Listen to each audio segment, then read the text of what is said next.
ಮಾಧ್ಯಮದ ಸನ್ಮಿತ್ರರೇ, ತಮಗೆ ಸ್ವಲ್ಪ ಮುಜುಗರ ಆಗಿದ್ದಕ್ಕೆ ನಾನು ನಿಮ್ಮ ಮಾಧ್ಯಮದವರ ವಿಷಾದವನ್ನು ವ್ಯಕ್ತಪಡಿಸ್ತೀನಿ. ಈ ಒಂದು ಪತ್ರಿಕಾಗೋಷ್ಠಿ ದೇಶದ ಸರ್ವಾಂಗೀಣ ಅಭಿವೃದ್ಧಿಗೆ ನಮ್ಮೆಲ್ಲರ ನೆಚ್ಚಿನ ಪ್ರಧಾನಮಂತ್ರಿ ನರೇಂದ್ರ ಮೋದಿಯವರು 11 ವರ್ಷಗಳಿಂದ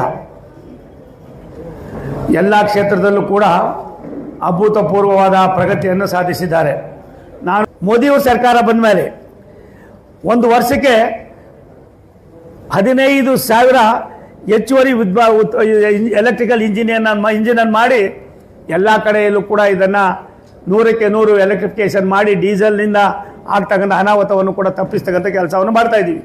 ಹೋದ ಸಾರಿ ನಾವು ಕವಚ್ಗೆ ಏನು ಅಲ್ಲಲ್ಲಿ ಆಕ್ಸಿಡೆಂಟ್ ಆಗ್ತದೆ, ಡೈರೆಕ್ಟಾಗಿ ಒಂದೇ ಲೈನಲ್ಲಿ ಬಂದಾಗ 2 ಟ್ರೈನ್ಗಳು ಒಟ್ಟಾಗಿ ಅದರಿಂದ ಆಗ್ತಕ್ಕಂಥ ಸಾವು ನೋವುಗಳು ಮತ್ತು ಅನಾನುಕೂಲವನ್ನು ಅರ್ಥ ಮಾಡಿಕೊಂಡು 2 ವರ್ಷದ ಹಿಂದೆ ಇವತ್ತು ನಮ್ಮ ಇಲಾಖೆ ಕವಚವನ್ನು ಪ್ರಾರಂಭ ಮಾಡಿ ಹೋದ ಸಾರಿ ನಾವು ಅದಕ್ಕೆ ಹಣವನ್ನು ಕೊಟ್ಟಿದ್ವಿ. ಈ ಸಾರಿ ಅದಕ್ಕೋಸ್ಕರವಾಗಿ 7,500 ಕೋಟಿ ರೂಪಾಯಿಗಳನ್ನು ಮಾಡಿದ್ದೇವೆ. ಹೋದ ವರ್ಷಕ್ಕಿಂತ 15% ಜಾಸ್ತಿ ಕೊಟ್ಟಿದ್ವಿ. ಅಮೃತ್ ಭಾರತ್ ಸ್ಟೇಷನ್ನು 1,337 ಅಮೃತ್ ಭಾರತ್ ಸ್ಟೇಷನನ್ನು ಆಯ್ಕೆ ಮಾಡಿ 172 ಸ್ಟೇಷನ್ಗಳನ್ನು ಈಗಾಗಲೇ ಮುಗಿದಿದೆ. 1,069 ಸ್ಟೇಷನ್ನು ಕೆಲಸ ನಡೀತಾ ಇದೆ. ಇದರಲ್ಲಿಗೆ ಸುಮಾರು ಇದಕ್ಕೋಸ್ಕರವಾಗಿ ನಾವು 11,972 ಕೋಟಿ ರೂಪಾಯಿ ಖರ್ಚು ಮಾಡ್ತಾ ಇದ್ದೀವಿ. 26-27ರಲ್ಲಿ ನಮ್ಮ ಪ್ರಯಾಣಿಕರು ಸುಮಾರು 7,709 ಮಿಲಿಯನ್ ಪ್ರಯಾಣಿಕರು ರೈಲ್ವೆಯಲ್ಲಿ ಪ್ರಯಾಣ ಮಾಡ್ತಾರೆ ಅನ್ನುವ ನಿರೀಕ್ಷೆ ಇದೆ.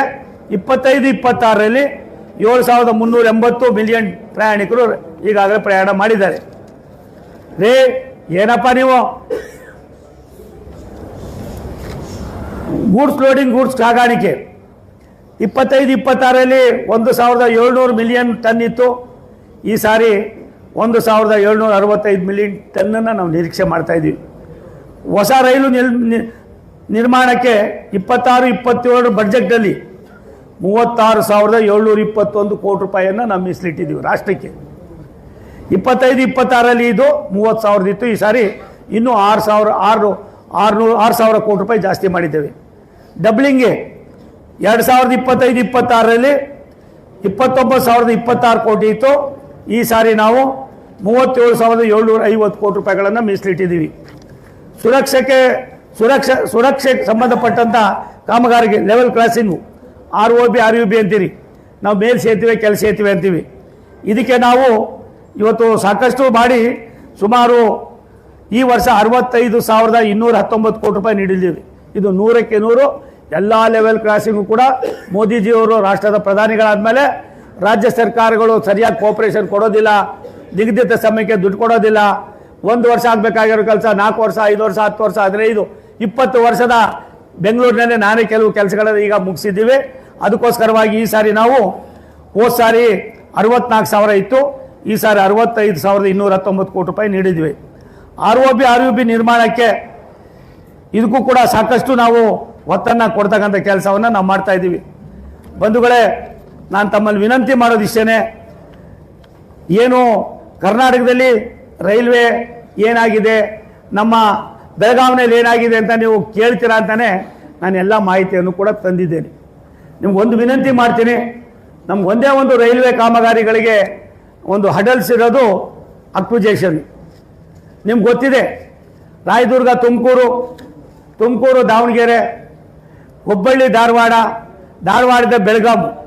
ನಾನು ಮಂತ್ರಿ ಆದಮೇಲೆ ರಾಯದುರ್ಗ ತುಮಕೂರು 207 ಕಿಲೋಮೀಟ್ರ್ ಅಷ್ಟು ಕೂಡ ಅಕ್ವಿಜೇಷನ್ ಮುಗಿಸಿ ಕಾಮಗಾರಿಯನ್ನು ಪ್ರಾರಂಭ ಮಾಡಿದ್ದೇನೆ. ತುಮಕೂರು ದಾವಣಗೆರೆ 192 ಕಿಲೋಮೀಟ್ರು ಅಷ್ಟು ಅಕ್ವಿಜೇಷನ್ ಮಾಡಿಸಿ ಆ ಕೆಲಸವನ್ನು ಮುಗಿಸಿದ್ದೇನೆ. ಬೆಳಗಾವಿನಿಂದ ಏನು ನಮ್ಮ ಧಾರವಾಡದ ಮಮ್ಮಿಗಟ್ಟಿನೇ ಅದು ಮುಮ್ಮಿಗಟ್ಟಿ ಅಲ್ಲಿವರೆಗೂ ಕೂಡ ಅಕ್ವಿಜೇಷನ್ ಒಂದು ಹಂತಕ್ಕೆ ಬಂದೋಗಿದೆ. ಕೇವಲ 55 ಎಕರೆ ಜಾಗ ಇದೆ. ಅದನ್ನು ಇನ್ನೂ ಕೂಡ ಯಾಕೋ ಏನೋ ಗೊತ್ತಿಲ್ಲ, ರಾಜ್ಯ ಸರ್ಕಾರಕ್ಕೆ ಸಾಕಷ್ಟು ಒತ್ತಡವನ್ನು ತಂದ್ವಿ. ನಾನೇ ಹೋಗಿದ್ದೆ, ಇಲ್ಲೂ ಕೂಡ 2-3 ಸಾರಿ ಬಂದು ವಿನಂತಿ ಮಾಡಿದ್ದೀನಿ. ಬಂದಾಗೆಲ್ಲ ಹೇಳ್ತಾ ಇದ್ದು ಮುಖ್ಯಮಂತ್ರಿಗಳನ್ನೂ ಕೂಡ ನಾವು ವಿನಂತಿ ಮಾಡಿದ್ದೀವಿ. MB ಪಾಟೀಲ್ ಜೊತೆ ಮಾತಾಡಿದ್ದೀನಿ. ಯಾರು ಅಲ್ಲಿಯ ಶಾಸಕರಿದ್ದಾರೆ, ಮಂತ್ರಿಗಳಾದ ಸಂತೋಷ್ ಲಾಡ್ ಅವರು ಪ್ರಾಯಶಃ 2-3 ಸಾರಿ ಅವ್ರನ್ನೂ ಕೂಡ ಭೇಟಿ ಮಾಡಿದ್ದೇನೆ. ಇನ್ನು 2-3 ದಿವಸದಲ್ಲಿ ಅವ್ರನ್ನೂ ಕೂಡ ಚರ್ಚೆ ಮಾಡ್ತೀನಿ. ಆಗಲಿಲ್ಲ ಅಂದರೆ ಕಾನೂನು ಅಡಿಯಲ್ಲಿ ಯಾವ ರೀತಿ ಕ್ರಮ ತಗೋಬೇಕೋ ಆ ಕೆಲಸವನ್ನು ನಾವು ತಗೋತೀವಿ. 2014ರಿಂದ ಇಲ್ಲಿವರೆಗೂ 1750 ಕಿಲೋಮೀಟರ್ ಹೊಸ ಟ್ರ್ಯಾಕ್ಗಳನ್ನು ನಿರ್ಮಾಣ ಮಾಡಿದ್ದೀವಿ 2014ರಿಂದ. ಇವತ್ತು ರಾಜ್ಯದಲ್ಲಿ 3742 ಕಿಲೋಮೀಟರ್ ದೂರದ ವಿದ್ಯುತೀಕರಣ ನಮ್ಮ ಕಾಲದಲ್ಲಿ ಆಗಿದೆ. ಇದು 2014ರಿಂದ ಇಲ್ಲಿವರೆಗೂ 707 ಫ್ಲೈಓವರ್ಗಳು ಮತ್ತು ಅಂಡರ್ ಪಾಸ್ಗಳನ್ನು ನಾವು ಮಾಡಿದ್ದೇವೆ. ಯಾವುದು ಕರ್ನಾಟಕ 2014ರಿಂದ ಇಲ್ಲಿವರೆಗೂ 707 ಅಂಡರ್ ಪಾಸ್ಗಳು, ಮೇಲ್ಸೇತುವೆ, ಕೆಳ ಸೇತುವೆಗಳನ್ನು ಮಾಡಿದ್ದೀವಿ.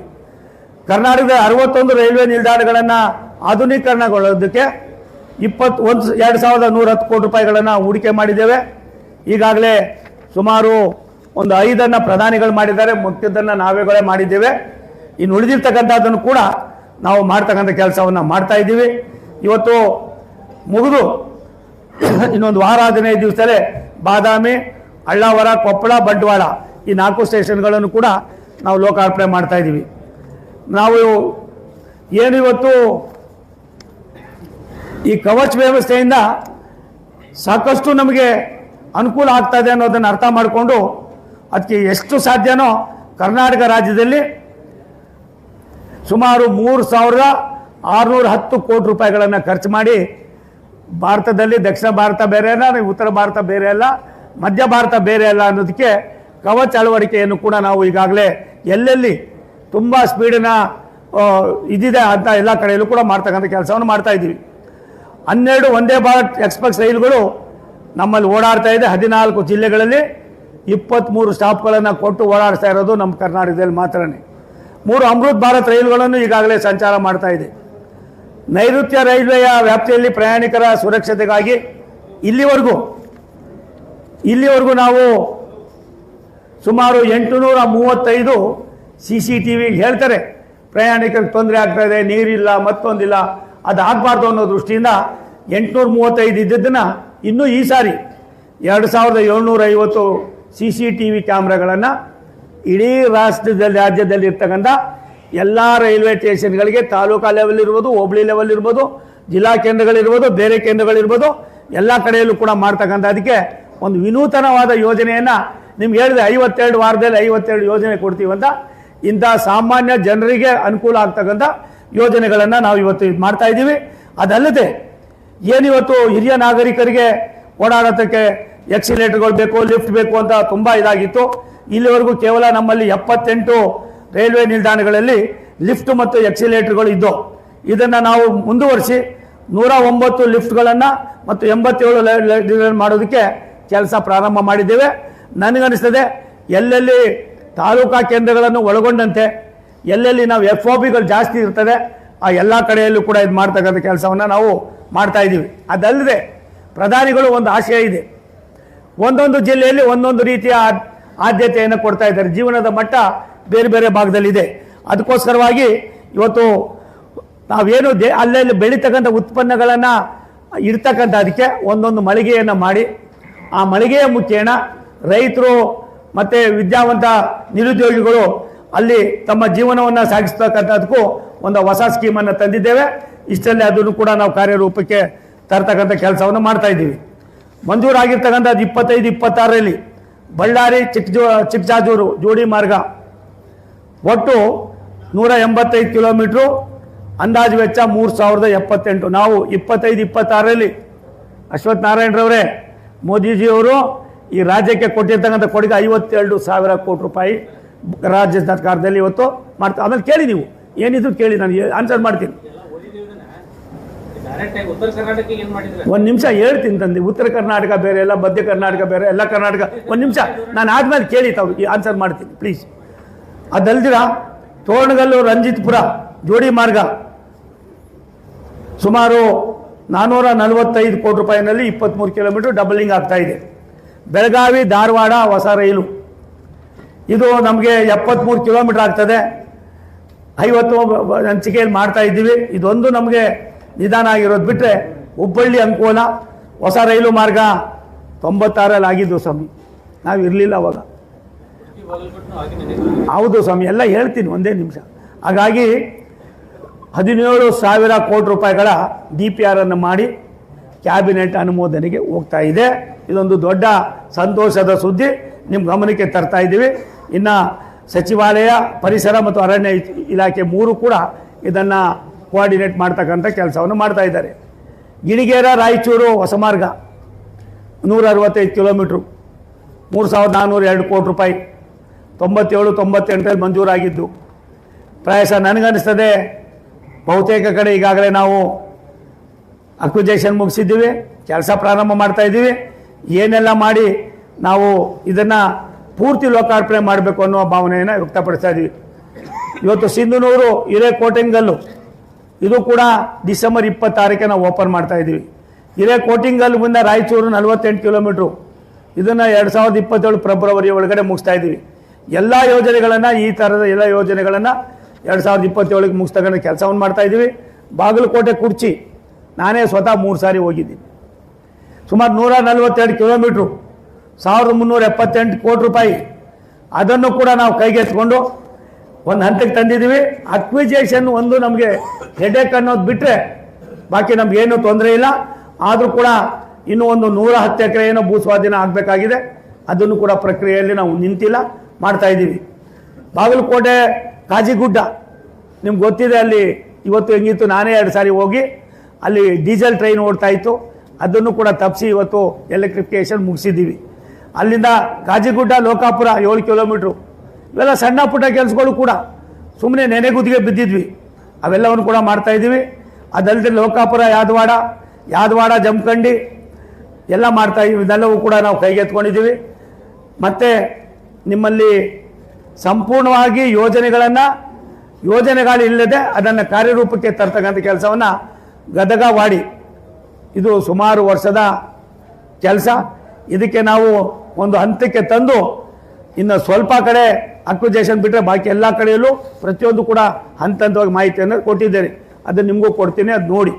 ಅದಲ್ದಿರ ನಾವು ಇವತ್ತು ನಮ್ಮಲ್ಲಿ ಪ್ರಸ್ತುತ ಪ್ರಗತಿ ಇರ್ತಕ್ಕಂಥದ್ದು ಶಹಾಪುರ ವಾಡಿ 45 ಕಿಲೋಮೀಟ್ರು, ಇದನ್ನು ಡಿಸೆಂಬರ್ 26ಕ್ಕೆ ಮುಗಿಸ್ಬೇಕು ಅಂತ ಅಂದ್ಬಿಟ್ಟು ಹೇಳಿ ನಾವು ಏನೆಲ್ಲವನ್ನು ಮಾಡ್ತಾ ಇದ್ದೀವಿ.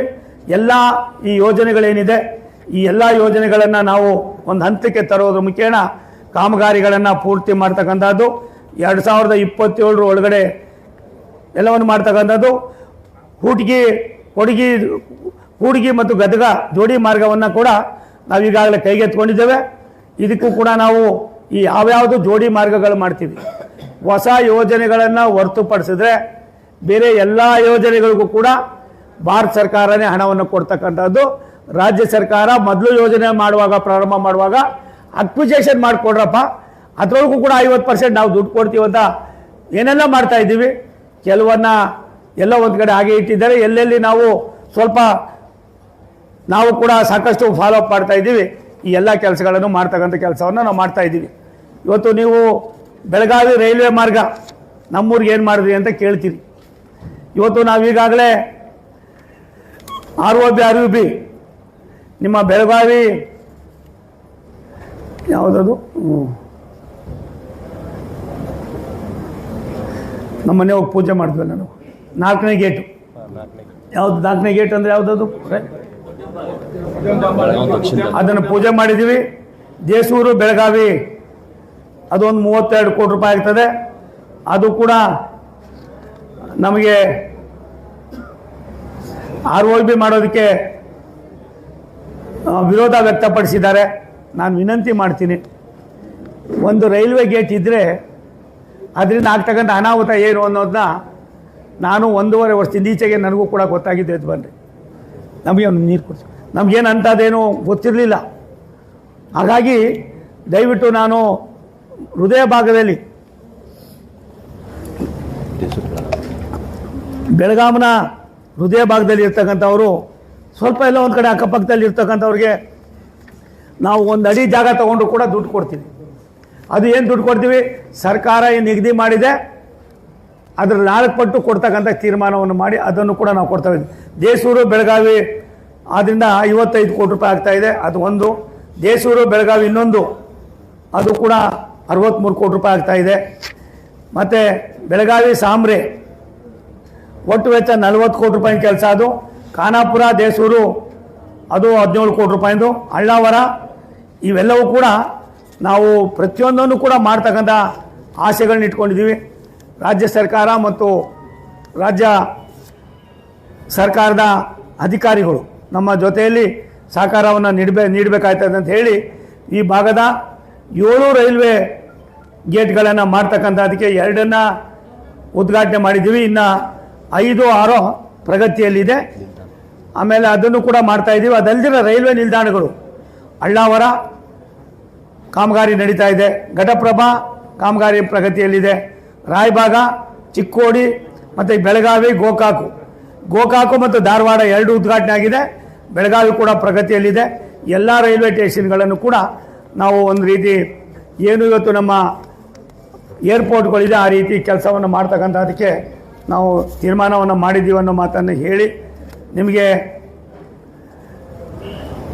ಕರ್ನಾಟಕ ರಾಜ್ಯಕ್ಕೆ ನಾವು ಕೊಟ್ಟಿರ್ತಕ್ಕಂಥ ಕೊಡುಗೆ ನರೇಂದ್ರ ಮೋದಿಯವರ ಕಾಲದಲ್ಲಿ 11 ವರ್ಷದಲ್ಲಿ ಈ ರಾಜ್ಯಕ್ಕೆ ಕೊಟ್ಟಿರ್ತಕ್ಕಂಥದ್ದನ್ನು ನಿಮ್ಮ ಗಮನಕ್ಕೆ ತರೋದಕ್ಕೆ ಇಚ್ಛೆಪಡ್ತೀವಿ. ನಾವು ಬಂಡವಾಳ ವೆಚ್ಚಕ್ಕಾಗಿ ಬಡ್ಜೆಟ್ಗಳಿಗೆ ರಾಜ್ಯಗಳಿಗೆ ವಿಶೇಷ ನೆರವನ್ನು ಘೋಷಿಸಲಾಗಿದ್ದು, ರಾಜ್ಯ ಸರ್ಕಾರಕ್ಕೆ 50 ವರ್ಷಗಳ ಬಡ್ಡಿ ರಹಿತ ಸಾಲವನ್ನು ನೀಡ್ತಕ್ಕಂಥದಕ್ಕೆ ನಾವೀಗಾಗಲೇ ಮಾಡಿದ್ದೀವಿ. ಅದರೊಳಗೆ 15,000 ಕೋಟಿ ರೂಪಾಯಿಗಳನ್ನು ರಾಜ್ಯ ಸರ್ಕಾರ ತೆಗೆದುಕೊಂಡಿದೆ. 50 ವರ್ಷ ಇನ್ನೂ ಅವ್ರಿಗೇನು ಶಕ್ತಿ ಇದೆ ತಗೊಂಡು ಅಭಿವೃದ್ಧಿ ಮಾಡಬೇಕು, ಬಡ್ಡಿ ರಹಿತವಾಗಿ ಮತ್ತೆ ಅದನ್ನು ವಾಪಸ್ ಕೊಡ್ತಕ್ಕಂಥ ಒಂದು ಯೋಜನೆ ಅದು. ರಾಷ್ಟ್ರೀಯ ಹೆದ್ದಾರಿ 2025ರಲ್ಲಿ 8,191 ಕಿಲೋಮೀಟರ್ ಹೆದ್ದಾರಿ ನಿರ್ಮಾಣ ಆಗಿದೆ 2025ವರೆಗೂ. ಭಾರತಮಾಲಾ ಯೋಜನೆಯಲ್ಲಿ ಬೆಂಗಳೂರು ಚೆನ್ನೈ ಎಕ್ಸ್ಪ್ರೆಸ್ ವೇ, ಬೆಂಗಳೂರು ವರ್ತುಲ ರಸ್ತೆ, Solapur Kurnool Chennai green field corridor ಈ 3 ಕೂಡ ಅದರಲ್ಲಿ ಈಗಾಗಲೇ ಭಾರತಮಾಲಾ ಯೋಜನೆಯಲ್ಲಿ ರಾಜ್ಯದಲ್ಲಿ 63,304 ಕೋಟಿ ರೂಪಾಯಿ ಬಂಡವಾಳ ಹಾಕಿದ್ದೇವೆ. 2,059 ಕಿಲೋಮೀಟರ್ ಅಷ್ಟು ರಾಜ್ಯದ ಹೆದ್ದಾರಿ ಕಾಮಗಾರಿ ಅನುಮೋದನೆ ಆಗಿದೆ. ಇದರಲ್ಲಿ ಕೆಲವು ಕಡೆ ಈಗಾಗಲೇ ನಾವು ರಾಜ್ಯದ 8,000 ಕೋಟಿ ರೂಪಾಯಿ ಮೊತ್ತದಲ್ಲಿ ರಾಷ್ಟ್ರೀಯ ಹೆದ್ದಾರಿ 448 ಬೆಳಗಾವಿ, ಹುನಗುಂದ, ರಾಯಚೂರು ವಿಭಾಗದ 6 ಪ್ಯಾಕೇಜ್ಗಳಿಗೆ ಶಂಕುಸ್ಥಾಪನೆ ಮಾಡಿದ್ದೇವೆ. ನಾವು ಹೆದ್ದಾರಿ 748ರಲ್ಲಿ ಬೆಳಗಾವಿ, ಹುನಗುಂದ, ರಾಯಚೂರು ವಿಭಾಗದ 6 ಪ್ಯಾಕೇಜ್ಗಳಿಗೆ ಶಂಕುಸ್ಥಾಪನೆ ಮಾಡಿದ್ದೀವಿ. ಸುಮಾರು 2,750 ಕೋಟಿ ರೂಪಾಯಿ ವೆಚ್ಚದ ದಾಬಾಸ್ಪೇಟೆ ಹೊಸಕೋಟೆ ಇದು 2 ಪ್ಯಾಕೇಜ್ ಮಾಡಿ ಕೆಲಸವನ್ನು ಮಾಡಿ ಈಗಾಗಲೇ ನಾವು ಲೋಕಾರ್ಪಣೆ ಮಾಡಿದ್ದೇವೆ. ಬೆಂಗಳೂರು ಮೈಸೂರು ಎಕ್ಸ್ಪ್ರೆಸ್ ವೇ ಸುಮಾರು 8,480 ಕೋಟಿ ರೂಪಾಯಿಗಳನ್ನು ಖರ್ಚು ಮಾಡಿ 118 ಕಿಲೋಮೀಟರ್ ಇದನ್ನು ಕೂಡ ನಾವು ಲೋಕಾರ್ಪಣೆ ಮಾಡಿದ್ದೇವೆ.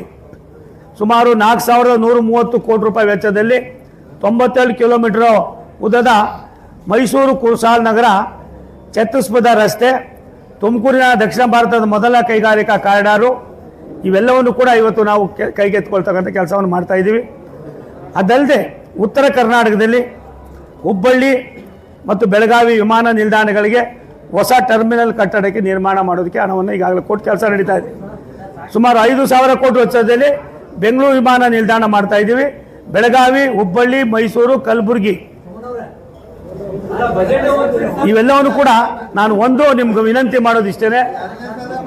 ಒಂದು ನಿಮಿಷ ಪ್ಲೀಸ್, 1 ನಿಮಿಷ ನಿಮ್ಗೆ ವಿನಂತಿ ಮಾಡೋದಿಷ್ಟೇ.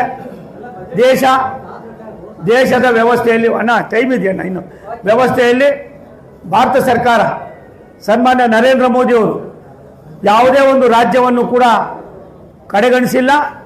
ಅಭಿವೃದ್ಧಿಯ ಸಂಕೇತವಾಗಿ ದೇಶ ಅಭಿವೃದ್ಧಿ ಆಗಬೇಕಾದ್ರೆ ರಾಜ್ಯ ಅಭಿವೃದ್ಧಿ ಆಗಬೇಕು, ರಾಜ್ಯ ಅಭಿವೃದ್ಧಿ ಆಗಬೇಕಾದ್ರೆ ಜಿಲ್ಲಾ ಕೇಂದ್ರಗಳ ಅಭಿವೃದ್ಧಿ ಆಗಬೇಕು, ಜಿಲ್ಲಾ ಕೇಂದ್ರಗಳ ಅಭಿವೃದ್ಧಿ ಆಗಬೇಕಾದ್ರೆ ತಾಲೂಕಾ ಕೇಂದ್ರಗಳಾಗಬೇಕು ಅನ್ನೋದಕ್ಕಿಂತ ಹೆಚ್ಚಾಗಿ ಮಹಿಳಾ ಸಬಲೀಕರಣ, ಮುಂದಿನ ಪೀಳಿಗೆಗೆ ಸ್ಪೋರ್ಟ್ಸ್ ಇರ್ಬೋದು, ಮತ್ತೊಂದಿರ್ಬೋದು, ಕಲ್ಚರ್ ಇರ್ಬೋದು, ದೇಶದ ಎಲ್ಲ ಹಂತದಲ್ಲೂ ಕೂಡ ಎಲ್ಲ ರಂಗದಲ್ಲೂ ಕೂಡ 2026 ಬಡ್ಜೆಟ್ಟು ಶ್ರೀಮತಿ ನಿರ್ಮಲಾ ಸೀತಾರಾಮನ್ ಅವರು ಈ ದೇಶದ ವಿಕಸಿತ ಭಾರತ 2047 ಏನು ಸ್ವತಂತ್ರ ಬಂದು 100 ವರ್ಷಗಳಾಗ್ತದೆ, ಅದರ ಅಡಿಪಾಯವಾಗಿ ಈ ಒಂದು ಬಡ್ಜೆಟನ್ನು ಮಂಡನೆ ಮಾಡಿ, ಇದು ಇವತ್ತು ಕೇವಲ ನಿರಂತರವಾಗಿ 1 ವರ್ಷದ ಬಡ್ಜೆಟ್ ಅಲ್ಲ, ಇದು ಇನ್ನು 21 ವರ್ಷಗಳ ಕಾಲ ಮಾಡಿ ಭಾರತ ದೇಶ ಇವತ್ತೇನು 4ನೇ ಸ್ಥಾನದಲ್ಲಿದೆ, ಅದನ್ನು 2ನೇ ಸ್ಥಾನಕ್ಕೆ ಇಲ್ಲ 1ನೇ ಸ್ಥಾನಕ್ಕೆ ತರಬೇಕು ಅನ್ನುವ ಒಂದು ಬಯಕೆ ರಾಷ್ಟ್ರದ ಪ್ರಧಾನಮಂತ್ರಿಗಳ ಇಚ್ಛೆ ಆಗಿದೆ. ಆ ಕರ್ತವ್ಯ ವ್ಯವಸ್ಥೆಯಲ್ಲಿ ಕರ್ನಾಟಕವನ್ನು ಕೂಡ ಸೇರಿಸ್ಕೊಳ್ತಕ್ಕಂಥದಕ್ಕೆ ನಾವು ನೀವೆಲ್ಲರೂ ಕೂಡ ಕಟಿಬದ್ಧರಾಗಿ ಕೆಲಸವನ್ನು ಮಾಡೋಣ ಅನ್ನೋ ಮಾತನ್ನು ಹೇಳಿ, ಯಾವುದೇ ರಂಗದಲ್ಲೂ ಕೂಡ ಒಂದು ಸಣ್ಣ ಇಲಾಖೆಯನ್ನು ಕೂಡ ನಾವು ಎಲ್ಲ ಒಂದು ಕಡೆ ಅದನ್ನು ಬಿಡದೆ ಎಲ್ಲ ಇಲಾಖೆಗಳಿಗೂ ಕೂಡ ಒತ್ತನ್ನು ಕೊಡೋದ್ರ ಮುಖೇನ ಅಭಿವೃದ್ಧಿಯ ಸಂಕೇತವಾಗಿ ಪ್ರಧಾನಿಗಳು ಈ ಬಡ್ಜೆಟನ್ನು ಕರ್ತವ್ಯ ಒಂದು ಕಟ್ಟಡದಿಂದ ಇವತ್ತು ಮೊದಲನೇ ಬಾರಿ ಬಡ್ಜೆಟ್ ಮಾಡಿದ್ದಾರೆ. ಇದನ್ನು ನಾನು ಬೆಳಗಾವಿನ ನನ್ನ ಮಾಧ್ಯಮದ ಸನ್ಮಿತ್ರರಲ್ಲಿ ವಿನಂತಿ ಮಾಡ್ತೀನಿ, ದೇಶ ಇದ್ದರೆ ನಾವೆಲ್ಲ ಈ ದೇಶ ಅಭಿವೃದ್ಧಿಯನ್ನು ನಾವೆಲ್ಲ ಬಯಸಬೇಕಾಗಿದೆ. ಮುಂದಿನ ಪೀಳಿಗೆಗೆ ಏನೆಲ್ಲ ಒಂದು ಸಂದೇಶವನ್ನು ಕೊಡಬೇಕಾಗಿದೆ. ಈ ನಿಟ್ಟಿನಲ್ಲಿ ಹಿಂದೆ ಇದ್ದಂಥ UPA ಗೌರ್ಮೆಂಟ್ ಯಾವ ರೀತಿ ನಡ್ಕೊಳ್ತಾ ಇತ್ತು, ರಾಷ್ಟ್ರದ ಪ್ರಧಾನಮಂತ್ರಿಗಳಾಗಿ ಸನ್ಮಾನ್ಯ ನರೇಂದ್ರ ಮೋದಿ ಅವರು 11 ವರ್ಷದಲ್ಲಿ ಅವ್ರು ಮಾಡಿರ್ತಕ್ಕಂಥ ಗುರುತರವಾದ ಅಭಿವೃದ್ಧಿಯನ್ನು ನಾವೆಲ್ಲರೂ ಕೂಡ ಮುಂದಿನ ಪೀಳಿಗೆಗೆ ಸಮರ್ಪಣೆ ಮಾಡ್ತಕ್ಕಂಥದ್ದಕ್ಕೆ ಕಾರ್ಯೋನ್ಮುಖರಾಗೋಣ ಅನ್ನೋ ಮಾತನ್ನು ಹೇಳಿ, ತಮ್ಮ ಒಂದೊಂದು ಮಾತು ಏನಾದ್ರು ಇದ್ರೆ ಕೇಳಿದ್ರೆ, ಒಬ್ಬೊಬ್ಬರು ಕೇಳಿದ್ರೆ ಅದಕ್ಕೆಲ್ಲವನ್ನು ಕೂಡ ನಾನು ಆನ್ಸರ್ ಮಾಡ್ತೀನಿ.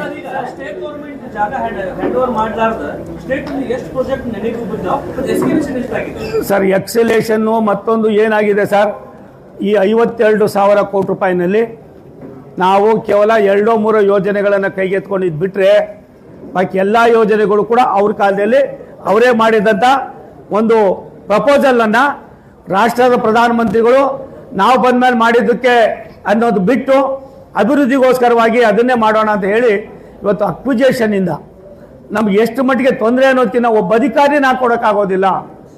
ನಾನು ರಾಯದುರ್ಗ, ತುಮಕೂರು, ದಾವಣಗೆರೆಗೆ ಸುಮಾರು 125-126 ಮೀಟಿಂಗ್ಗಳು ಮಾಡಿದ್ದೀನಿ. ಸಣ್ಣ ಪುಟ್ಟ ಅದಾದಮೇಲೆ ಎಲ್ಲ ಜಿಲ್ಲಾಧಿಕಾರಿಗಳು ಕೂಡ ಮಾಡಿದ್ರು. ಆದರೆ ನಿಮ್ಮ ಏನು ಧಾರವಾಡದ ಜಿಲ್ಲಾಧಿಕಾರಿಗಳು ಪ್ರಾಯಶಃ ಯಾವ ಒತ್ತಡಕ್ಕೋಸ್ಕರವಾಗಿ ಇನ್ನು 55 ಎಕರೆ ಮಾಡಿಬಿಟ್ರೆ ನಿಮ್ಮ ಧಾರವಾಡ ಬೆಳಗಾಂ ಏನಿದೆ 90-70 ಕಿಲೋಮೀಟರ್ ಆಗ್ತದೆ, 70 ಕಿಲೋಮೀಟರ್ 75 ಕಿಲೋಮೀಟರ್ ಆಗ್ತದೆ. ಇದು ಮಾಡೋದಕ್ಕೆ ನಾನೇ ಸ್ವತಃ ನಿಮ್ಮ ಜೊತೆಲೂ ಭೇಟಿ ಮಾಡಿದ್ದೀನಿ, ನೊಂದು ಹೇಳ್ತಾ ಇದ್ದೀನಿ. ಬೇರೆ ಎಲ್ಲ ಕಡೆ ಆಯಿತು, ಇನ್ನು 2-3 ಕಡೆ ಏನು ಮಾಡಿದ್ರು, ಅವರೇ ಕಳಿಸಿದಂಥ ಯೋಜನೆಗಳನ್ನು ಇಲ್ಲ ನಾವು ವಿತರಣಾ ಮಾಡಿದ್ದೀವಿ ಅಂತ ವಾಪಸ್ ಕಾಗದ ಕೊಟ್ಟಿದ್ದಾರೆ. ಆ ಕಾಗದವನ್ನು ಕೂಡ ನಿಮ್ಗೆ ಕೊಟ್ಟು ಕಳಿಸ್ತೀನಿ. ಯಾಕೆ ಈ ಮಾತು ಹೇಳ್ತೀನಿ ಅಂದರೆ, ಕೇಂದ್ರದ ಯಾವುದೇ ಒಂದು ಯೋಜನೆಗಳು ಕಾರ್ಯರೂಪಕ್ಕೆ ಬರಬೇಕಾದ್ರೆ ಆಯಾ ರಾಜ್ಯ ಸರ್ಕಾರಗಳ ಕಾರ್ಯವೈಖರಿ ಭಾರಿ ಪ್ರಮುಖವಾದದ್ದು. ಆ ಕೆಲಸವನ್ನು ಇವತ್ತು ನೀವು ನಾರ್ತ್ ಈಸ್ಟ್ ಸ್ಟೇಟ್ಗೆ ಹೋಗ್ಬೇಕು, ಏನು ಬೇಡಬೇಡಿ, ತ್ರಿಪುರಾಗೆ ಒಂದು ಸಾರಿ ಹೋಗಿ ಬನ್ನಿ, ಛತ್ತೀಸ್ಗಢಕ್ಕೆ ಹೋಗಿ ಬನ್ನಿ, ಅರುಣಾಚಲ ಪ್ರದೇಶಕ್ಕೆ ಹೋಗಿ ಬನ್ನಿ, ಅದು ಬಿಟ್ಟರೆ ಜಾರ್ಖಂಡ್ಗೆ ಹೋಗಿ ಬನ್ನಿ. ಅಲ್ಲಿ ನೋಡಬೇಕು ಅದು ಎಷ್ಟು ಮಟ್ಟಿಗೆ ಅದನ್ನು ಆದ್ಯತೆಯಾಗಿ ತೆಗೆದುಕೊಳ್ತಾ ಇದ್ದಾರೆ. ನಾನು ಮಾಧ್ಯಮದ ಮುಖೇನ ರಾಜ್ಯ ಸರ್ಕಾರವನ್ನು ಆಗ್ರಹ ಪಡಿಸ್ತೀನಿ, ಅಭಿವೃದ್ಧಿಯಲ್ಲಿ ರಾಜಕಾರಣ ಬೇಡ, ನೀವು ಯಾವುದು ನಮ್ಗೆ ಶಾಶ್ವತ ಅಲ್ಲ. ಅದನ್ನು ಮಾಡಿ ನಾವಿವತ್ತು ರಾಜ್ಯ ಸರ್ಕಾರ ಪೂರ್ತಿ ಮಾಡದೇ ಇರತಕ್ಕಂಥ ಯೋಜನೆಗಳು ಧಾರವಾಡ, ಬೆಳಗಾವಿ ಹೊಸ ರೈಲು, ಆಮೇಲೆ ಶಿವಮೊಗ್ಗ ರಾಣಿಬೆನ್ನೂರು, ಶಿವಮೊಗ್ಗ ಹರಿಹರ, ಮತ್ತು ವೈಟ್ ಫೀಲ್ಡ್ ಕೋಲಾರ. ನೀವು ನಂಬ್ತೀರಾ, ನನಗೆ ಭಾರಿ ಆಶ್ಚರ್ಯ ಆಗಿದ್ದು, ನಮಗೇನು ಸರ್ ಸಂಬಂಧ ಅಂತೀರಿ, ಬೆಂಗಳೂರಿಂದ ಕೋಲಾರಕ್ಕೆ ನೀವು ಡೈರೆಕ್ಟ್ ಟ್ರೈನ್ ಇಲ್ಲ. ಕೋಲಾರದವರೇನೆ 2 ಮಂತ್ರಿಗಳಿದ್ರು, ಬೆಂಗಳೂರಿಂದ ಕೋಲಾರಕ್ಕೆ ನೀರು ಕೊಡಿ, ಡೈರೆಕ್ಟ್ ಇಲ್ಲ. ಹಾಸನ್, ಬೇಲೂರು, ನಾನು 4-5 ಬಾರಿ ಜಿಲ್ಲಾಧಿಕಾರಿಗಳ ಸಭೆಗೆ ಹೋಗಿದ್ದೀನಿ ಸಾಹೇಬ್ರೆ. ಆದ್ದರಿಂದ ನಾನು ನಿಮ್ಗೆ ಇಷ್ಟೇ ಹೇಳೋದು, ರಾಜ್ಯ ಸರ್ಕಾರ ಕೈ ಜೋಡಿಸ್ತೆ ಹೋದರೆ ಯಾವುದೇ ರೈಲ್ವೆ ಯೋಜನೆಗಳು ನಾವು ಯಾವ ರಾಜ್ಯಗಳಲ್ಲಿ ಮಾಡಬೇಕಾದ್ರೆ ರಾಜ್ಯ ಸರ್ಕಾರ ಮಾಡದೆ ಹೋದರೆ ನಮ್ಗೆ ಕಷ್ಟ ಆಯ್ತದೆ. ಎಲ್ಲರ ಮಧ್ಯದಲ್ಲಿ ನಾವು ನಮ್ಮ ಯೋಜನೆಗಳನ್ನು ಮಾಡ್ತಾ ಇದ್ದೀವಿ.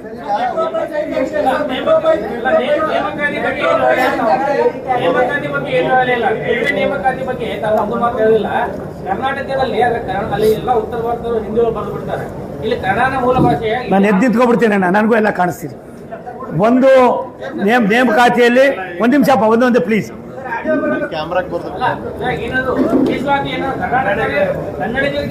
ಒಂದು ನಿಮಿಷ ಸಾಹೇಬ್ರೆ, ಒಂದೇ ನಿಮಿಷ. ನಾನು ಲೋಕಸಭಾ ಸದಸ್ಯನಾಗಿ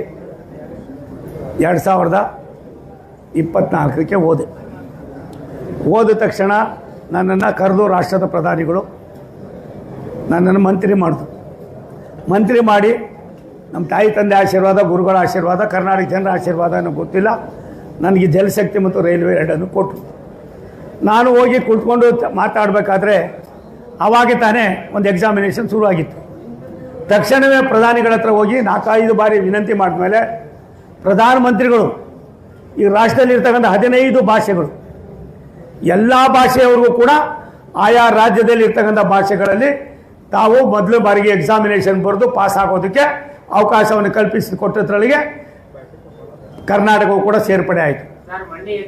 ಒಂದು ನಿಮಿಷ ತಾಳಪ್ಪ, ಮೊನ್ನೆ ಎಕ್ಸಾಮ್ ಅಲ್ಲಪ್ಪ ಅದಾಗಿರೋದು, ಅದು ಪ್ರಮೋಷನ್ ಆಗಿರೋದು ಯಾವುದು. ಒಂದು ನಿಮಿಷ ಪ್ಲೀಸ್. ಡೈರೆಕ್ಟ್ ಎಲೆಕ್ಷನ್ ನಿಮ್ಮ ಗಮನಕ್ಕೆ ತರ್ತೀನಿ. ಡೈರೆಕ್ಟ್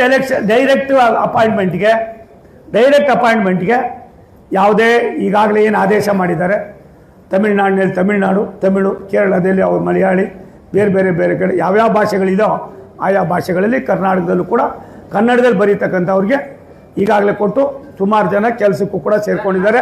ಒಂದು ನಿಮಿಷಪ್ಪ ಆಗಿರೋದ್ರಿಂದ ಮುಂಬಡ್ತಿಯಲ್ಲಿ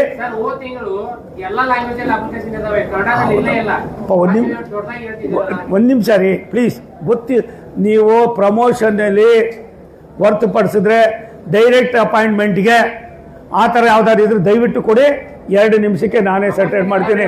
ಪ್ರಮೋಷನಲ್ಲಿ ಅಲ್ಲ, ಒಂದು ನಿಮಿಷ ತಾಳಿ ಸಾಹೇಬ್ರೆ, ಪ್ರಮೋಷನ್ನಲ್ಲಿ ಗೊಂದಲ ಇದೆ.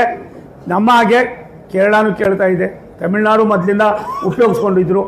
ಏನಾಗಿದೆ ಅಲ್ಲಿ ಒಂದೇ ಒಂದು ದುರಂತ, ಸೀನಿಯರ್ ಆಫೀಸರ್ಗಳಿಗೆ ಹೋಗ್ಬೇಕಾದ್ರೆ ರೈಲ್ವೆ ಇಲಾಖೆಯ ಕರೆಸ್ಪಾಂಡೆನ್ಸು ಹಿಂದಿ ಮತ್ತು ಇಂಗ್ಲೀಷ್ನಲ್ಲಿ ಮಾತ್ರ ಇದೆ. ಹಿಂದಿ ಮತ್ತು ಇಂಗ್ಲೀಷ್ ಅರ್ಥ ಆಗ್ತದೆ, ಇಂಗ್ಲೀಷ್ನಲ್ಲಿ 2ರಲ್ಲಿದೆ. ಈ 2 ಭಾಷೆಗಳನ್ನು ನಾವು ಕಡ್ಡಾಯವಾಗಿ ಕಲ್ತ್ಕೊಂಡು ನಾವು ಕಾರ್ಯರೂಪಕ್ಕೆ ತರದೆ ಹೋದರೆ ಪ್ರಮೋಷನ್ ಆಗ್ತಕ್ಕಂಥದ್ರಲ್ಲಿ ಸ್ವಲ್ಪ ತೊಂದರೆ ಆಯ್ತದೆ ಅನ್ನೋದನ್ನು 10 ಸಾರಿ ತಜ್ಞರನ್ನು ಮತ್ತೊಬ್ಬರನ್ನು ಏನೆಲ್ಲ ಎಲ್ಲವನ್ನು ಕೂಡ ಮಾಡಿಸ್ತಾ ಇದ್ದಾರೆ. ಆದರೂ ಕೂಡ ಎಲ್ಲೋ ಒಂದು ಕಡೆ ನಾನು ಒಬ್ಬ ಕರ್ನಾಟಕದವನು, ಒಂದು ಸಣ್ಣ ಗ್ರಾಮದಿಂದ ಬಂದವನು, ನಮ್ಮ ಗ್ರಾಮಕ್ಕೆ ಆಗಿರೋದ್ರಿಂದ ಇದು ಡೈರೆಕ್ಟ್ ಅಪಾಯಿಂಟ್ಮೆಂಟ್ಗೆ ಯಾವುದೇ ಕಾರಣಕ್ಕೆ ಆಯಾ ರಾಜ್ಯ ಭಾಷೆಗಳಲ್ಲಿ ಇವತ್ತು ನಮ್ಮ ಯಶವಂತ ನಾರಾಯಣರವರೇ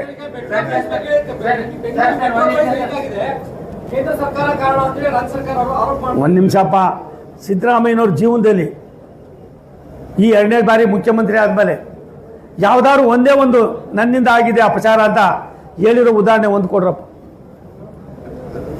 ಕೊಡ್ರಪ್ಪ ಸಾಕು, ಇನ್ನೇನು ಮಾಡಬೇಡಿ. ಸಿದ್ದರಾಮಯ್ಯನವ್ರು ಬಾಯಿ ತೆಗೆದ್ರೆ ಸುಳ್ಳಿನ ರಾಜ ಆಗೋಗಿದ್ದಾರೆ. ಅಲ್ರಿ, ಮೆಟ್ರೋ ಯೋಜನೆ ನಾನೇ ಪಟೇಲ್ ಚೀಫ್ ಮಿನಿಸ್ಟರ್ ಜಯಂತ್ ಪಟೇಲ್ ಮುಖ್ಯಮಂತ್ರಿ ಆದಾಗ ಆ ಯೋಜನೆಯನ್ನು ಕಾರ್ಯರೂಪಕ್ಕೆ ತಂದವನು ನಾನೇ. ಅವತ್ತು ನಗರಾಭಿವೃದ್ಧಿ ಮಂತ್ರಿ ಆಗಿದ್ದವು ನಾನೇ. 3 ದಿನ ಹೌಸ್ನಲ್ಲಿ ಚರ್ಚೆ ಆಯಿತು ವಿಧಾನಸಭೆಯಲ್ಲಿ. ವೀರಪ್ಪಯ್ಯನವ್ರು ಬರೆದಿದ್ರು, metro is nothing but a white elephant ಅಂತ. ಅದನ್ನು ಇದು ವಿಧಾನಸಭೆ ಅಧಿವೇಶನದಲ್ಲಿ ಇಟ್ಟು ಅದು ವೈಟ್ ಎಲಿಫೆಂಟ್ ಅಲ್ಲ, ಇದು ಅವಶ್ಯಕತೆ ಅಂತ ಹೇಳಿ ಪಟೇಲ್ ಸಾಹೇಬರು ಮುಖ್ಯಮಂತ್ರಿ ಆದಾಗ ನಾವೇ ಮಾಡಿ ಅವತ್ತು ಅದಕ್ಕೆ ಆದೇಶವನ್ನು ಮಾಡಿ ಅದೆಲ್ಲ ಮಾಡಿದ್ದು. ಅದಾದಮೇಲೆ ಇವತ್ತು 6 ಲಕ್ಷಕ್ಕೂ ಮೇಲ್ಪಟ್ಟು ಜನ ಓಡಾಡ್ತಾ ಇದ್ದಾರೆ. ನಾನು ನಿಮ್ಗೆ ಯಾಕೆ ಹೇಳ್ತೇನೆ ಅಂದರೆ, ಸಿದ್ದರಾಮಯ್ಯನವರು ನಾವು ಭಾರತ ಸರ್ಕಾರ ಆಯಾ ರಾಜ್ಯಗಳಲ್ಲಿ ಇರ್ತಕ್ಕಂಥ ರಾಜಧಾನಿಗಳಲ್ಲಿ ಬೇರೆ ಕಡೆ ಜನಸಂದಣಿಯನ್ನು ಒತ್ತಡವನ್ನು ಕಡಿಮೆ ಮಾಡೋದಕ್ಕೆ ನಾವು ಭಾರತ ಸರ್ಕಾರ ಅದಕ್ಕೆ ನೆರವು ನೀಡ್ತದೆ. ಅಡ್ಮಿನಿಸ್ಟ್ರೇಷನ್ನು ನಾವು ಹಾಕೋದಲ್ಲ, ಅಲ್ಲಿರೋ MD ನಮ್ಮವರಲ್ಲ, ಅಲ್ಲಿರೋ ಅಧಿಕಾರಿಗಳು ನಮ್ಮವರಲ್ಲ. ಇವರೆಲ್ಲರೂ ಕೂಡ ರಾಜ್ಯ ಸರ್ಕಾರದ ವ್ಯಾಪ್ತಿಯಲ್ಲಿ ನಮ್ಮ ಸರ್ಕಾರ ಇದ್ದಾಗೋ ಅದೇನೆ, ಮುಂದೆ ಬರ್ತಕ್ಕಂಥ ಸರ್ಕಾರದಲ್ಲದೆ. ನನಗನ್ನಿಸ್ತದೆ ಕಾಂಗ್ರೆಸ್ನವ್ರು ನಡ್ಕೊಳ್ಳೋ ರೀತಿ ಜೀವನದಲ್ಲಿ ಮತ್ತೆ ಕರ್ನಾಟಕದಲ್ಲಿ ಕಾಂಗ್ರೆಸ್ ಬರೋದಿಲ್ಲ ಅನ್ನೋದಕ್ಕೆ ಅವರೇ ನಮಗೆಲ್ಲ ಪುರಾವೆಗಳನ್ನು ಕೊಡ್ತಾ ಇದ್ದಾರೆ. ಆದ್ದರಿಂದ ಏನು ಇವತ್ತು ರೈಟ್ ಜಾಸ್ತಿ ಮಾಡ್ತಾ ಇದ್ದಾರೆ, ಭಾರತ ಸರ್ಕಾರ ಇದಕ್ಕೆ ತಲೆ ಹಾಕಿಲ್ಲ. ಆದರೆ ನನಗೆ ಇನ್ನೂ ಅದು ಪೂರ್ತಿ ಮಾಹಿತಿ ಇಲ್ಲ. ಆ ಪೂರ್ತಿ ಮಾಹಿತಿ ಅಂತ ತೆಗೆದುಕೊಂಡು ನಿಮ್ಮ ಹತ್ರ ಮಾತಾಡ್ತೀನಿ. ನೆಕ್ಸ್ಟ್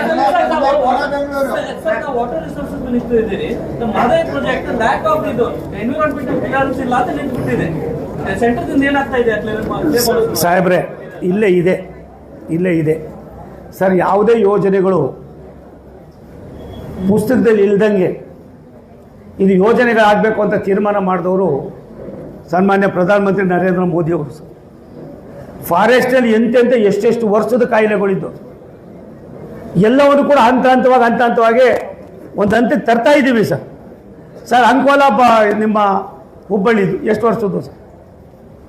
ಯಾವ್ಯಾವುದು ಸರ್? ಇದೊಂದೇ ಅಲ್ಲ ಸರ್ ಇವು ಅಧಿಕಾರಿಗಳು ಬಂದು ಅಲ್ಲಿ ಕುಳಿತು ಏನು ಮಾಡ್ತಾರೆ ಸರ್? ಒಬ್ಬರೇ ಒಬ್ಬರು ಕುಳಿತುಕೊಂಡು ಸರಿಯಾದ ಮಾಹಿತಿಯನ್ನು ಕೊಟ್ಟಾಗ, ಮೊನ್ನೆ ನಮ್ಮ ಭೂಪೇಂದ್ರ ಯಾದವ್ ಸಾಹೇಬರು ಫಾರೆಸ್ಟ್ ಮಿನಿಸ್ಟ್ರು, ಯಾವತ್ತೂ ತೀರ್ಮಾನ ಆಗಿಲ್ಲ, ಅಷ್ಟು ತೀರ್ಮಾನಗಳನ್ನು ಮಾಡಿದ್ದೀವಿ.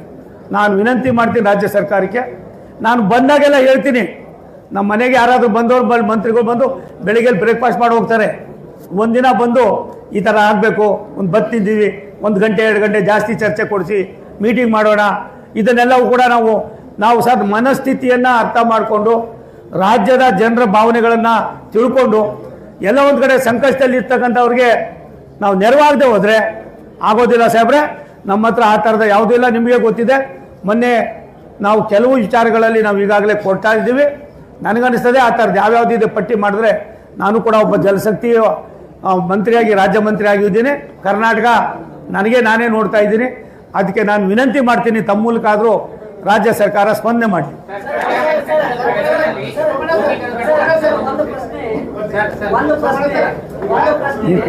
ಏನು ಅಂತಂದ್ರೆ ಪತ್ರಕರ್ತರ ಪರವಾಗಿ ಇದೊಂದು ಪ್ರಶ್ನೆ. ಏನು ಪತ್ರಕರ್ತರಿಗೆ ರಿಯಾಯಿತಿ ದರದಲ್ಲಿ ಅಂದ್ರೆ 50% ಇದರಿಂದ ಒಂದು ಪಾಸನ ಮಾನ್ಯತೆ ಪಡೆದಂತ ಪತ್ರಕರ್ತರಿಗೆ ಪಾಸನ ಕೊಡ್ತಾ ಇದ್ರು. ಸಂಪೂರ್ಣವಾಗಿ ಅದು ಬಂದಾಗಿದೆ. ಹಾಗಾಗಿ ಇದು ವಿನಂತಿ ಅಂತ ತಿಳ್ಕೊಳ್ಳಿ, ಪ್ರಶ್ನೆ ಅಂತ ಹೇಳಿ ತಿಳ್ಕೊಳ್ಳಿ, ಅದು ಯಾಕೆ ಸ್ಟಾಪ್ ಆಗಿದೆ ಅಂತ. ನಾನು ಇವಾಗ ನೀವೆಲ್ಲ ಇಷ್ಟು ಮಟ್ಟದಲ್ಲಿ ಬೆಳಗಾವಿನಲ್ಲಿ ಇರ್ತಕ್ಕಂಥ ಎಲ್ಲ ಮಾಧ್ಯಮದವ್ರು ಬಂದಿದ್ದೀರಾ, ನಾನು ನಿಮ್ಗೆ ಆಭಾರಿಯಾಗಿರ್ತೀನಿ. ನಾನು ಎಲ್ಲರ ಜೊತೆಯಲ್ಲಿ ಇದ್ದಾಗ ಮಾತಾಡೋದು ಬೇಡ ಅಂತ ಇದ್ದೆ, ನೀವು ಹೇಳಿದ್ರಿಂದ ಮಾತಾಡಲೇಬೇಕಾಯ್ತದೆ. ನಾನು ಕೂಡ ನೀವು ಏನು ಹೇಳಿದ್ದೀರಿ ನಾನು ಕೂಡ ಒಪ್ಪೋದೆ. ಆದರೆ ಒಂದು ಕೋವಿಡ್ ಟೈಮ್ನಲ್ಲಿ 100 ರೂಪಾಯಿ ಟಿಕೆಟ್ ಇದ್ದು, ಆ 100 ರೂಪಾಯಿ ಟಿಕೆಟನ್ನು 54 ರೂಪಾಯಿ ಮಾಡಿ 46 ರೂಪಾಯಿ ಕಡಿಮೆ ಮಾಡಿ, ರಾಷ್ಟ್ರದ ಪ್ರಧಾನಮಂತ್ರಿಗಳು ಸೀನಿಯರ್ ಸಿಟಿಜನ್ನು ಮತ್ತು ಪತ್ರಿಕೆಯವರು ಮಾತ್ರ ಓಡಾಡೋದು ಬೇಡ, ಇಡೀ ರಾಜ್ಯದ ಎಲ್ಲ ಜನನೂ ಓಡಾಡಲಿ ಅಂತ ಕಡಿಮೆ ಮಾಡಿ ಆದೇಶ ಮಾಡಿದರು. ಅದಾದ ಮೇಲೆ ನಾನು ನಿಮ್ಮಂಗೆ ನೀವೇನು ಹೇಳಿದ್ರಿ ಸ್ಪೀಡಾಗಿ ಹೋಗಿ ಎಲ್ಲವನ್ನು ಕೇಳಿದ್ದೇವೆ. ಆದರೆ 46 ರೂಪಾಯಿ 100 ರೂಪಾಯಿ ಟಿಕೆಟ್ ಇದ್ದಿದ್ದು 54 ರೂಪಾಯಿ ನಾವು ಕೊಡ್ತಾಯಿದ್ದೀವಿ. ಅದನ್ನು 46 ರೂಪಾಯಿನ ಎಲ್ಲರಿಗೂ ಕೂಡ, ಎಲ್ಲ ವರ್ಗದವ್ರಿಗೂ ಕೂಡ, ಮಾಧ್ಯಮದವರನ್ನು ಒಳಗೊಂಡಂತೆ, ಸೀನಿಯರ್ ಸಿಟಿಜನ್ನು ಒಳಗೊಂಡಂತೆ ಮಾಡಿದ್ದೇವೆ. ಅದು ಕೂಡ ಚರ್ಚಾ ವಿಷಯವಾಗಿದೆ. ಕೇವಲ ನೀವೊಬ್ಬರೇ ಅಲ್ಲ, ರಾಷ್ಟ್ರದ ನಾನು ಬಹುತೇಕ ರಾಜ್ಯಗಳಿಗೆ ಹೋಗ್ತಾ ಇರ್ತೀನಿ, ಎಲ್ಲ ಕಡೆಯಲ್ಲೂ ಕೂಡ ಇದು ಅಲ್ಲಲ್ಲೇ ಪ್ರಸ್ತಾಪ ಆಗ್ತಾ ಇದೆ. ನಾನು ಕೂಡ ನಿಮ್ಮ ಜೊತೆಯಲ್ಲಿ ಸ್ಪಂದಿಸ್ತಾ ಇದ್ದೀನಿ. ಟೈಮ್ ಯಾವ ರೀತಿ ಆಯ್ತದ ಅವತ್ತೊಂದು ದಿನ ನಿಮ್ಗೆ ಹೇಳ್ತೀನಿ.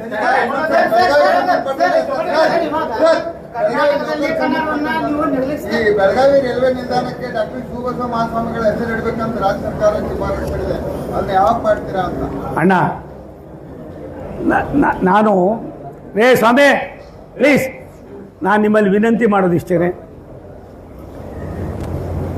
ಇತಿಹಾಸ ಪ್ರಸಿದ್ಧ ಪುರುಷರ ಹೆಸರುಗಳನ್ನು ಇಡ್ತಕ್ಕಂಥ ಅದಕ್ಕೆ ನಮ್ಮ ಸರ್ಕಾರ ಸನ್ಮಾನ್ಯ ಮೋದಿಯವರು ಬಂದ ಮೇಲೆ ಅದಕ್ಕೆ ತನ್ನದೇ ಆದಂಥ ಕಾರ್ಯಸೂಚಿಯನ್ನು ಮಾಡಿ ಭಾರತ ಸರ್ಕಾರ, ರಾಜ್ಯ ಸರ್ಕಾರದ ಬರ್ತಕ್ಕಂಥ ಎಲ್ಲ ಮಾಹಿತಿಯನ್ನು 4 ಪ್ರಮುಖವಾದ ಇಲಾಖೆಗಳಿಗೆ ಕಳಿಸ್ತಕ್ಕಂಥ ಒಡಂಬಡಿಕೆ ಇದೆ. ಇದರಲ್ಲಿ ಕೆಲವು ಬರ್ತಾ ಇದೆ, ಕೆಲವು ಬಂದಿಲ್ಲ. ಆಗಿರೋದ್ರಿಂದ ಇದು ಹಂತ ಹಂತವಾಗಿ ತೀರ್ಮಾನ ಮಾಡ್ತಕ್ಕಂಥ, ಮೊನ್ನೆ ತಾನೇ ನಾವು ಮಹಾರಾಷ್ಟ್ರದಲ್ಲಿ ನಮ್ಮಲ್ಲಿ ಕೆಲವು ಕಡೆ ಎಲ್ಲ ಮಾಡಿದ್ದೀವಿ. ಇದು ನೀವು ಕೇಳಿರ್ತಕ್ಕಂಥ ಪ್ರಶ್ನೆ ಪ್ರಮುಖವಾಗಿದೆ. ಇದನ್ನು ನಾವು ಚಿಂತನೆಯನ್ನು ಮಾಡ್ತಾ ಇದ್ದೀವಿ. ಕರ್ನಾಟಕದಲ್ಲಿ ಕನ್ನಡವನ್ನ ನಿರ್ಲಕ್ಷ್ಯ ಮಾಡ್ತಾ ಇರೋದು ಉದಾಹರಣೆ ಇಲ್ಲೇ ನಾನು ಹೇಳೋದಿಲ್ಲ. ನೀವು ಹಾಕಿರುವಂತಹ ಶಲ್ಯಗಳ ಮೇಲೆ ಕನ್ನಡ ಇಲ್ಲ, ನೀವು ಕನ್ನಡದ ಬಗ್ಗೆ ಕರ್ನಾಟಕವನ್ನು ನೀಡ್ತೀರಿ ಅಂತ ಹೇಳ್ತಾ ಇದ್ದಾರೆ. ಅಣ್ಣ, ಎಲ್ಲವೂ ಉತ್ತರ ಭಾರತದ ಭಾಷೆಯನ್ನು ತಾವು ಹಾಕಿರುವಂತಹ ಅಣ್ಣ ಆಯಿತು ತಂದೆ, ಇವಾಗೆ ಕನ್ನಡ ಹಾಕೋತೀನಣ್ಣ. ಒಂದಣ್ಣ, ನಾವೆಲ್ಲ ಒಕ್ಕೂಟದ ವ್ಯವಸ್ಥೆಯಲ್ಲಿ ಬದುಕ್ತಾ ಇರ್ತಾ ಜನ ಅಣ್ಣ ನಾವು. ಕನ್ನಡ ಒಂದು ನಿಮಿಷ ರೀ ಪ್ಲೀಸ್, ನೀವು ಹೇಳ್ತೀನಿ, ನಾನು ಒಂಚೂರು ಹೇಳೋದು ಬಿಡ್ರಪ್ಪ. ನಾನು ಭಾರತ ಸರ್ಕಾರದ ಮಂತ್ರಿ ಅಪ್ಪ, ಅಲ್ಲೇ ರಾಜ್ಯ ಸರ್ಕಾರ ಅಲ್ಲ. ಅದಕ್ಕೆ ರಾಷ್ಟ್ರೀಯ ಪಕ್ಷ ಅನ್ನೋದಕ್ಕಿಂತ ಹೆಚ್ಚಾಗಿ ನೀವು ಹೇಳಿದ ಮೇಲೆ ನಾನು ನಮ್ಮವ್ರಿಗೆ ವಿನಂತಿ ಮಾಡ್ತೀನಿ, ನಂದು ಸೇರಿ ಕನ್ನಡದಲ್ಲಿ ಆಗ್ತಕ್ಕಂಥದಕ್ಕೆ ನಾವು ತೀರ್ಮಾನ ಮಾಡ್ತೀವಿ ತಂದೆ. ಏನು ಬೇಡ, ಒಂದು ಪುನಃ ಬೆಂಗಳೂರನ್ನು ಮಾಡಬೇಕು ಅಂತ ನಾನೇ ಸ್ವತಃ ನಮ್ಮ ಮಂತ್ರಿಗಳ ಜೊತೆಯಲ್ಲಿ, ನಮ್ಮ ಅಧಿಕಾರಿಗಳ ಜೊತೆಯಲ್ಲಿ, ನಮ್ಮ CRB ಜೊತೆಯಲ್ಲಿ, ನಮ್ಮ ಬೋರ್ಡ್ನವ್ರ ಜೊತೆಯಲ್ಲಿ ಚರ್ಚೆ ಮಾಡಿದ ಮೇಲೆ ಮೊನ್ನೆ ತಾನೇ ಸನ್ಮಾನ್ಯ ನಮ್ಮ ಮಂತ್ರಿಗಳಾದ ಹಿರಿಯರಾದ ಪ್ರಹ್ಲಾದ್ ಜೋಶಿ ಸಾಹೇಬರು ಅದಕ್ಕೆ ಈಗಾಗಲೇ ಹೇಳಿದ್ದಾರೆ, ಇದು ಮಾಡಿದ್ದಾರೆ. 7 ಏನು ಹೈ ಸ್ಪೀಡ್ ಕಾರಿಡಾರ್ ಇದೆ, ಪುಣೆ ಬೆಂಗಳೂರು ಕೂಡ ಮತ್ತೊಂದು 8 ಆಗಿ ಪರಿವರ್ತನೆ ಆಗ್ತದೆ.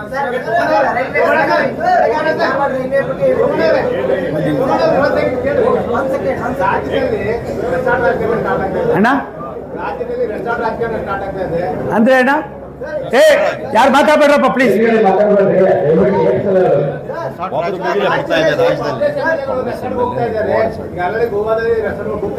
ಅದೇ ಹೆಂಗಣ್ಣ ಗೊತ್ತು ನಿನಗೆ? ನಂಗೆ ದೇವರಾಣೆ ಗೊತ್ತಿಲ್ಲ ಅಣ್ಣ. ನಾನು ಬೆಂಗಳೂರಿಂದ ಬಂದಿದ್ದೀನಿ. ಒಂದು ನಿಮಿಷ ಅಣ್ಣ. ಒಂದು ಕಾಂಗ್ರೆಸ್ಸು ನೆಲ ಕಚ್ಚಿದೆ, ಆಡಳಿತ ವ್ಯವಸ್ಥೆ ಹಳಿ ತಪ್ಪಿದೆ. ಏನು ಬಡವರಿಗೆ ಸಾಮಾನ್ಯರಿಗೆ ಮತ್ತೊಬ್ಬರಿಗೆ ನಿರೀಕ್ಷೆ ಇತ್ತು ಎಲ್ಲವೂ ಕೂಡ ಗಾಳಿಯಲ್ಲಿ ತೂರ್ಬಿಟ್ಟಿದ್ದಾರೆ. ಸಿದ್ದರಾಮಯ್ಯನವರ ಆಡಳಿತದ ವೈಖರಿ, ಅವರ ನಡವಳಿಕೆ, ಪ್ರಾಯಶಃ ಅವ್ರು ಮಾಡ್ತಕ್ಕಂಥ ಭ್ರಷ್ಟಾಚಾರ ನನಗನ್ನಿಸ್ತದೆ ಎಲ್ಲೋ ಒಂದು ಕಡೆ ಅದೆಲ್ಲೋ ಮಾಡಿದ್ದಾರೆ ಅನ್ನೋದಕ್ಕಿಂತ ಹೆಚ್ಚಾಗಿ ಅದರ ಅವಶ್ಯಕತೆನೇ ಇಲ್ಲ ಅಂತ ಕಾಣಿಸ್ತದೆ. ಇನ್ನೊಂದು 5-6 ತಿಂಗಳಲ್ಲಿ ಎಲ್ಲ ಈಚೆ ಬಂದು ರೋಡ್ನಲ್ಲಿ ಇವಾಗೇನು ಅಲ್ಲೋ ಇಲ್ಲೋ ಬೈದಾಡ್ತಾ ಇದ್ದಾರೆ. ನಿನ್ನೆಯಿಂದ ಶುರುವಾಗಿದೆ ವಂಶ ಪಾರಂಪರ್ಯದ ಡೈನಾಸ್ಟಿ ವ್ಯವಸ್ಥೆಯನ್ನು ಪ್ರಾಯಶಃ ಸಿದ್ದರಾಮಯ್ಯನವ್ರ ಕುಟುಂಬನೂ ಕೂಡ ಮಾಡ್ತದೆ ಅನ್ನೋದಕ್ಕೆ ಅವ್ರ ಮಗನ ಸ್ಟೇಟ್ಮೆಂಟ್ ನಾನು ಇವತ್ತು ನೋಡಿದೆ.